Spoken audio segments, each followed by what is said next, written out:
Assalamualaikum warahmatullahi wabarakatuh. Perkenalkan, kami dari kelompok 5. Pada kesempatan kali ini, kami akan memaparkan laporan kami mengenai rancangan upaya pemberdayaan masyarakat di lahan basah, khususnya di Desa Air Hitam. Baiklah, langsung saja kita ke materi yang pertama. Desa Air Hitam merupakan salah satu dari 314 desa yang ada di Kabupaten Ogan Komering Ilir. Desa ini juga merupakan satu dari 19 desa yang ada di Kecamatan Jejawi. Berdasarkan data Kecamatan Jejawi tahun 2019, Desa Air Hitam memiliki luas sekitar 24.000 hektar dan terdiri dari 2 dusun yang dipimpin oleh masing-masing kepala dusun. Secara geografis, Desa Air Hitam berbatasan sebelah utara dengan Desa Jejawi, sebelah timur dengan Desa Sertamenang, sebelah barat dengan Desa Padang Bulan, dan sebelah selatan berbatasan dengan Bubusan. Berdasarkan data Kecamatan Jejawi tahun 2019, jumlah penduduk Desa Air Hitam itu berjumlah 2.875 jiwa, dengan jumlah penduduk laki-laki berjumlah 1.238 jiwa dan jumlah penduduk perempuan sebanyak 1.637 jiwa. Adapun jumlah kepala keluarga di Desa Air Hitam berjumlah 835 kepala keluarga. Secara topografi, Desa Air Hitam berada pada daerah dataran rendah berupa daerah pertanian, pemukiman, dan tanah lahan basah. Desa Air Hitam sendiri memiliki jenis tanah berupa tanah liat dan tanah rawa, sehingga hal ini cocok untuk dijadikan lahan untuk pertanian. Adapun musim yang ada di Desa Air Hitam adalah musim kemarau dan musim hujan, sama seperti desa-desa yang ada atau desa-desa lain yang ada di Indonesia. Dan tentunya hal ini akan mempengaruhi pola tanam di Desa Jejawi itu sendiri. Secara perekonomian, Desa Air Hitam didominasi oleh usaha menengah dari masyarakat yang meliputi usaha kemplang dan kerupuk khas Desa Air Hitam yang telah diekspor ke berbagai daerah. Selain sektor usaha kemplang dan kerupuk, Desa Air Hitam juga mengolah sektor pertanian yang menjadi sumber mata pencaharian warga yang ada di sana.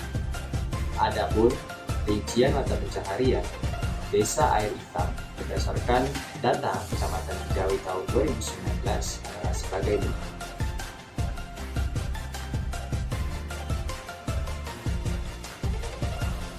Untuk jenis pekerjaan petani, terdapat 628 laki-laki dan 624 perempuan. Sebagai buruh tani atau nelayan, terdiri dari 120 laki-laki dan 201 perempuan. Sebagai pengrajin industri rumah tangga, itu ada 30 laki-laki dan 14 perempuan. Sebagai pegawai negeri sipil, ada 18 laki-laki dan 8 perempuan. Sebagai pedagang keliling, ada 4 orang laki-laki dan 3 orang perempuan. Dan terakhir, sebagai peternak, hanya ada 6 orang laki-laki. Dari keseluruhan pekerjaan tersebut, pekerjaan sebagai petanilah yang dominan ada pada masyarakat Desa Air Hitam, yaitu sekitar 75,6% masyarakat Desa Air Hitam merupakan seorang petani. Baiklah, sekian pemaparan dari saya. Saya serahkan kepada rekan saya untuk menjelaskan materi selanjutnya. Baiklah, untuk yang selanjutnya itu mengenai data sarana dan prasarana yang ada di Desa Air Hitam. Untuk sarana yang pertama itu mengenai sarana pendidikan. Sarana pendidikannya sendiri di Desa Air Hitam ini masih kebanyakan dikembalikan ke Kecamatan Jejawi. Karena untuk sarana pendidikannya sendiri di Desa Air Hitam ini hanya terdapat 1 buah PAUD dan 2 buah sekolah dasar. Selanjutnya mengenai sarana kesehatan. Untuk sarana kesehatannya sendiri di Desa Air Hitam ini hanya terdapat 3 buah posyandu. Dan untuk puskesmas atau rumah sakitnya itu dikembalikan ke Kecamatan Jejawi. Berikutnya mengenai sarana lembaga kemasyarakatan. Untuk sarana lembaga kemasyarakatannya di desa Editan ini cukup aktif ya, karena terdapat BPD atau Badan Permusyawaratan Desa, PKK, Karang Taruna, dan LPMD. Baiklah, di sini saya akan menjelaskan permasalahan apa saja sih yang ada di Desa Air Hitam. Permasalahan kesehatan yang ada di Desa Air Hitam, yang pertama ada permasalahan stunting. Apa itu stunting? Stunting adalah kondisi anak balita yang mengalami pertumbuhan tubuh yang lambat sebagai akibat dari kekurangan asupan zat gizi atau karena penyakit infeksi. Adapun faktor yang mempengaruhi stunting ada 3.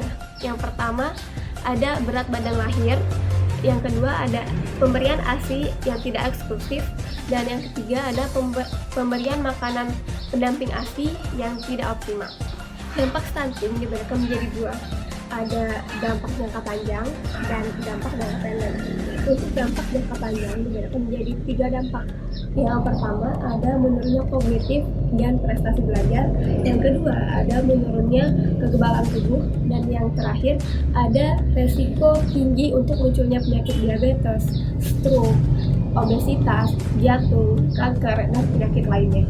Adapun dampak jangka pendek dibedakan menjadi 4 dampak. Yang pertama yaitu terganggunya perkembangan otak, yang kedua yaitu mempengaruhi kecerdasan, yang ketiga ada gangguan pertumbuhan fisik, dan yang terakhir gangguan metabolisme di dalam tubuh. Selanjutnya ada upaya pencegahan stunting. Upaya pencegahan stunting ini sudah ditetapkan oleh pemerintah, yaitu dibuat oleh Kementerian Kesehatan. Ada 5 pilar pencegahan stunting yang sudah ditetapkan oleh Kemenkes. Yang pertama ada komitmen dan visi dari pimpinan tertinggi negara. Pilar kedua ada kampanye nasional yang berfokus pada pemahaman, perubahan perilaku, komitmen, dan akuntabilitas. Pilar ketiga ada konvergensi, koordinasi, dan konsolidasi program nasional, daerah, dan masyarakat. Pilar keempat ada mendorong kebijakan nutritional food security, dan pilar kelima ada pemantauan dan evaluasi. Permasalahan kedua yang ada di Desa Air Hitam yaitu permasalahan TB paru atau tuberkulosis. Apa itu tuberkulosis? Tuberkulosis adalah penyakit paru-paru yang diakibatkan oleh bakteri yang bernama Mycobacterium tuberculosis. Adapun penularan TB paru ini disebabkan oleh percikan dahak atau ludah seseorang yang mengalami TB paru melalui udara, atau istilahnya itu disebut dengan droplet.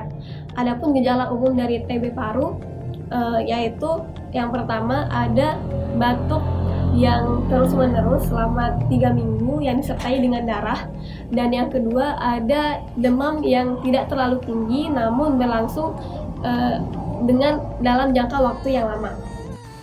Berikut saya akan menjelaskan tentang klasifikasi TB paru, di mana klasifikasi TB paru dibedakan menjadi 2. Yang pertama, berdasarkan organ tubuh yang telah terinfeksi. Berdasarkan organ tubuh yang telah terinfeksi dibagi lagi menjadi tuberkulosis paru dan tuberkulosis ekstraparu. Lalu yang kedua, berdasarkan pemeriksaan dahak mikroskopis, di mana dibedakan lagi menjadi 2, yaitu tuberkulosis paru BTA positif dan tuberkulosis paru BTA negatif. Berikut adalah upaya-upaya yang harus dilakukan dalam pengendalian TBC. Yang pertama, penerapan perilaku hidup bersih dan sehat. Yang kedua, penerapan etika berbatuk. Yang ketiga, meningkatkan daya tahan tubuh. Yang keempat, upaya pemeliharaan kualitas perumahan dan kualitas lingkungan. Dan kelima, penerapan pengendalian dan pencegahan TBC. Apa sih itu KIA? KIA merupakan salah satu singkatan dari kesehatan ibu dan anak, di mana kesehatan ibu dan anak ini erat kaitannya dengan angka kematian ibu atau AKI dan angka kematian bayi atau AKB. AKI dan AKB merupakan salah satu indikator terpenting dalam pembangunan kesehatan di Indonesia dan termasuk ke dalam RPJMN tahun 2015 sampai 2019. Nah, untuk AKI sendiri di Indonesia belum mencapai target di mana yaitu 70.000 per 1.000 kelahiran penduduk. Apa aja sih strategi dari KIA? Yang pertama, melakukan pemberdayaan masyarakat, keluarga maupun suami ataupun istri. Yang kedua, mengedukasi golongan usia muda dan ibu-ibu tentang Kispro dan gizi. Yang ketiga, peningkatan cakupan dan kualitas pelayanan kesehatan. Lalu yang keempat, penggunaan buku KDA. Dan yang terakhir yaitu penguatan kerjasama lintas sektor. Akar penyebab masalah kesehatan pada masyarakat Desa Air Hitam. Di sini kami mengambil masalah stunting dan dianalisis menggunakan teori Greens yang dibagi menjadi 3 faktor, yaitu yang pertama faktor predisposisi, yang kedua faktor enabling, dan yang ketiga yaitu faktor reinforcing. Yang pertama yaitu faktor predisposisi. Berdasarkan data yang kami dapatkan bahwa Desa Air Hitam terdapat 2 sekolah dasar dengan jumlah guru sebanyak 24 dan jumlah murid sebanyak 275 siswa. Dan dari data PBLFK Industri didapatkan bahwa 48,5% orang tua merupakan tamatan SD dan sisanya merupakan tamatan SMP dan SMA. Hal tersebut menunjukkan bahwa masih rendahnya tingkat pendidikan ibu di Desa Air Hitam. Tinggi rendahnya tingkat pendidikan sangat berpengaruh terhadap tingkat pengetahuan mengenai perawatan kesehatan, perawatan mengenai kehamilan dan persalinan, serta kesehatan gizi ibu dan anak. Yang kedua yaitu faktor enabling. Berdasarkan data yang kami dapatkan bahwa Desa Air Hitam hanya memiliki 2 posyandu dan 2 polindes, di mana hal tersebut membuktikan bahwa masih rendahnya tingkat akses pelayanan kesehatan di Desa Air Hitam. Yang ketiga yaitu faktor reinforcing. Dari data yang kami dapatkan bahwa terdapat 41 toko kelontong di Desa Air Hitam, dan dari data PBLFK Industri didapatkan bahwa dari 33 responden sebanyak 65,7% ibu bekerja dan sisanya tidak bekerja. Ekonomi sangat berpengaruh terhadap kejadian stunting, di mana berdasarkan hasil penelitian terdahulu didapatkan kejadian stunting lebih banyak ditemukan pada mereka yang dengan berpenghasilan rendah dibandingkan mereka yang berpenghasilan tinggi. Yang terakhir adalah rencana program pemberdayaan masyarakat di Desa Air Hitam, Kecamatan Dijau.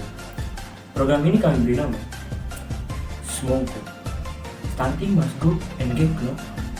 Program ini memiliki 3 tujuan. Yang pertama, meningkatkan pengetahuan wanita usia subur dan ibu rumah tangga terhadap pentingnya gizi seimbang dan PHBS untuk mencegah stunting. Yang kedua adalah menumbuhkan kesadaran masyarakat, terutama wanita usia subur dan ibu rumah tangga, terhadap dampak yang ditimbulkan dari terjadinya stunting.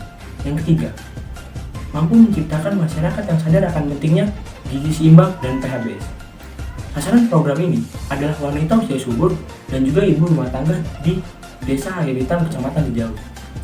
Untuk metode pelaksanaan, program ini terbagi menjadi 3. Yang pertama adalah sosialisasi terkait gizi seimbang dan PHBS dengan metode Zimba. Yang kedua adalah pengadaan sabun cuci tangan yang dilakukan dengan kerjasama dengan stakeholder. Yang ketiga adalah pemilihan duta SMOGO yang diharapkan untuk menjadi role model tentang pencegahan stunting tersebut. Untuk alokasi dana dan juga sarana seperti ini. Seperti itulah untuk alokasi dana dan sarana yang kami butuhkan untuk program tersebut. Mungkin itu saja presentasi dari kelompok kami. Semoga bermanfaat. Kurang lebihnya saya mohon maaf. Saya akhiri. Wabillahi taufiq wal hidayah. Wassalamualaikum warahmatullahi wabarakatuh.